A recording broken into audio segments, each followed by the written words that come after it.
Assalamualaikum warahmatullahi wabarakatuh. Salam sejahtera untuk kita semua. Dan kami ucapkan selamat datang kepada teman-teman seperjuangan dan kepada Ibu dosen selaku pembimbing dalam pembelajaran sosiologi. Di sini pada kesempatan ini kami menyiapkan materi tentang perilaku kolektif dan gerakan sosial. Nah, materi ini kami disusun oleh kelompok 6 dengan atas nama Putu Muriani, Putri Sukisman, Muhwar Marwin Ramadan Gawing, LP, dan Nursirah Alam. Perilaku kolektif dan gerakan sosial. Perilaku kolektif adalah cara berpikir, merasa dan bertindak yang berkembang di kalangan sebagian besar warga, masyarakat, dan yang relatif baru. Menurut Brzezinski Cohen, pada tahun 1992, perilaku kolektif atau collective behavior adalah jenis perilaku yang relatif tidak tersusun dan bersifat spontan, emosional, dan tak terduga. Kelompok yang berperilaku kolektif merupakan kolektivitas yang tidak terstruktur dan bersifat temporer, tanpa ada pembagian peran atau hierarki kekuasaan secara formal.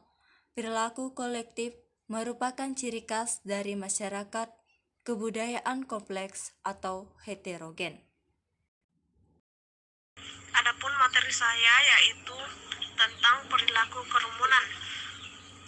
Menurut Libon menyebutkan sejumlah faktor yang menurutnya menjadi penyebab terjadinya kerumunan.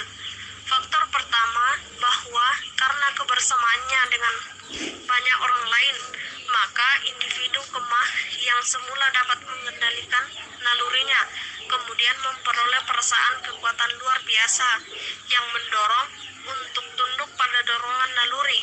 Faktor kedua, Libon menyebutkan penularan atau kontagion, dan yang menurutnya dapat dianggap sebagai suatu gejala hipnotis dalam suatu kerumunan. Tiap perasaan dan tindakan bersifat menular. Faktor ketiga, menurut Libon, dinamakan suggestibility.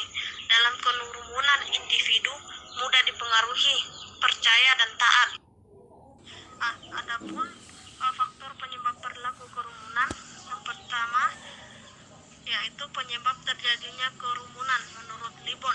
Yang pertama, karena kebersamaannya dengan banyak orang lain, maka individu yang semula dapat mengendalikan melaluinya, kemudian memperoleh kekuatan luar biasa yang dapat mendorong untuk tunduk pada dorongan naluri.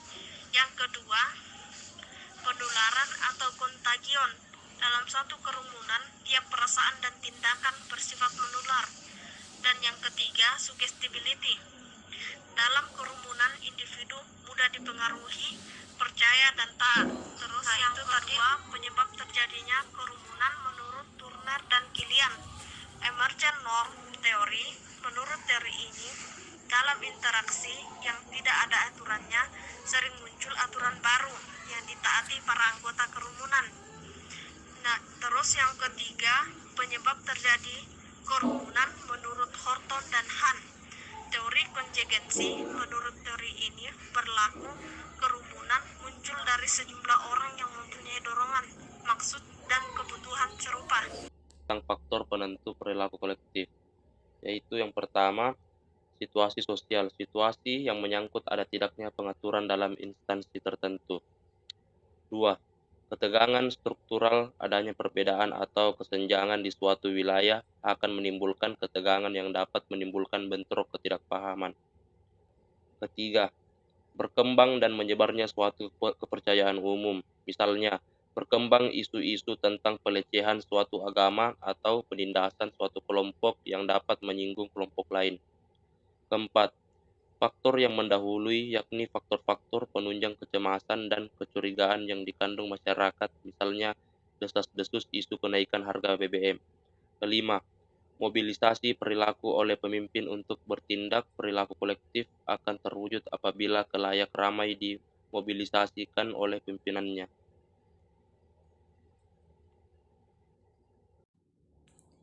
Gerakan sosial. 1. Upaya kolektif untuk membangun tatanan kehidupan yang baru menurut Blumer pada tahun 1951. 2. Upaya kolektif untuk mengubah tatanan sosial menurut Lang pada tahun 1961. 3. Tindakan kolektif berkelanjutan untuk mendorong atau menghambat perubahan dalam masyarakat atau kelompok yang menjadi bagian masyarakat itu. 4. Upaya kolektif mengubah norma atau menurut Schmelzer pada tahun 1962. 5. Upaya kolektif untuk mengendalikan perubahan atau mengubah arah perubahan. Kemudian 6. Upaya yang kurang lebih keras dan terorganisir yang dilakukan oleh orang-orang yang relatif banyak jumlahnya, entah untuk menimbulkan perubahan atau menentang perubahan, menurut Saden pada tahun 1990. Faktor penyebab gerakan sosial. Faktor yang menyebabkan terjadinya gerakan sosial adalah deprivasi ekonomi. Deprivasi ekonomi yaitu orang yang melibatkan diri dalam gerakan perubahan sosial karena menderita depresi atau kehilangan, kekurangan, dan penderitaan. Misalnya, kenaikan harga bahan kebutuhan pokok. Ada juga faktor kenikmatan kemajuan ekonomi atau teori deprivasi relatif. Meskipun tingkat kepuasan meningkat, namun mungkin saja kesenjangan antara harapan masyarakat dengan keadaan an-nasihat (Aion) dihadapi, terjadi kesenjangan titik. Apabila kesenjangan itu semakin melebar, melewati batas toleransi seperti krisis ekonomi, maka revolusi akan tercetus. Demikianlah hasil presentasi kami dari kelompok 6 mengenai perilaku kolektif dan gerakan sosial. Akhir kata kami ucapkan Assalamualaikum warahmatullahi wabarakatuh. Selamat sejahtera untuk kita semua dan sampai jumpa lagi.